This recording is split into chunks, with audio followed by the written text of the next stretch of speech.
Welcome back to Island Life Live, Wayfinders, a new series of biographies celebrating Hawaii's leaders, both women and men, who have helped shape the islands as we know them today. The latest in the series focuses on Hawaiian educator, scholar, composer, and author Mary Kawena Pukui. Now joining us right now is the author of the children's book, Mary Kawena Pukui, Knowledge is Life. This is David Del Rocco. Aloha, Bella. Aloha. Thank you so much for having me. Oh, you beat me to the punch. Thank you for being here.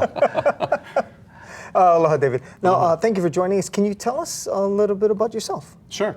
I am doing something I never expected to do, which is write children's books. I was a children's librarian for a while, quite a while in the public library system. And then I got hired to be a Hawaiian culture teacher at Punahou School. And for many years, I worked with the publisher of Beach House Publishing as a translator, young children's books from English to Hawaiian. And then about a year ago, Jane Gillespie, who was the awesome editor and the publisher there, had this idea, and she emailed me out of the blue, would you like to write this series of children's books, biographies about people from Hawaii to teach our youngest readers? And I asked her, can I write them in English? And she said yes. And I said, yeah, I'm in. And I asked her, would it be okay to wait until I retired? Because I was retiring in Yes, May. I was going to say congratulations on your recent retirement, right? Well, and this was October of last year, right? And she said, no, we need to get this going. So the first book, are they able to see this? Yeah, if we take a tight shot on camera one, John, then we can... So the first book was Patsy Mink. And that's right. A lot of people on the continent also know her. So you know, a lot of my friends on the East Coast where I grew up are buying that book. The other books are about people who are maybe not known as well outside of Hawaii, but important for our kids to know about them. Yeah. I love that. And I chose Mary Kawena Pukui as my second one because anybody who has ever studied the Hawaiian language owes a great debt to her. She has obviously the best dictionary, but also over 50 books about Olelo Hawaii. And she wrote a lot of music and chants. She was a teacher at Punahou back in the 1930s.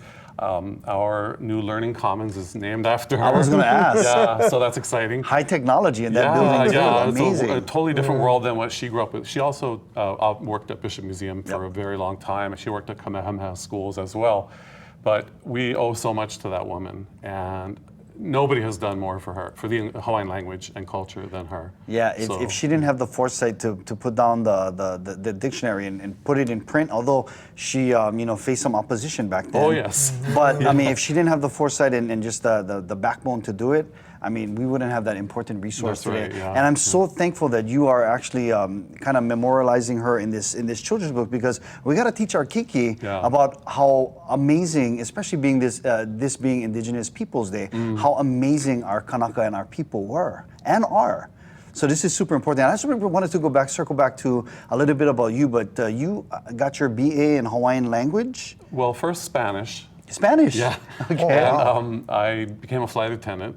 And I'm a language nerd, I always was. I studied Portuguese, Polish, Swedish, and then I moved to Hawaii in 1981 and became a hula dancer. Wow. And I was very aware that a hula dancer should know about the language. Right? It really helps you. And so I ended up going to UH and getting a master's in library studies as well as a bachelor's in Hawaiian language. I love it. And my idea initially was to combine the two and become a scholar like Mary Kawena Pukui. But the reality was I worked as a children's librarian in the public libraries for a lot of years. Well, this is important work that you're doing as well. Thank you. Getting this to our kids. Now you have a story time coming up. Can you tell us about that? I was asked, and not just me, there's going to be a lot of us apparently, authors from Beach House Publishing and Mutual, because Mutual and Beach House are basically, I think one is part of the other.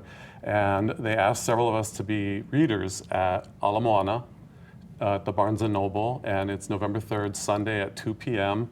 Bring your keiki and encourage people to come. You know, it's interesting because in this day and age, you know, we think everything is online, but actually we still want kids to be excited about books. Yeah. Because there are certain things that are not available online, and this is a great example.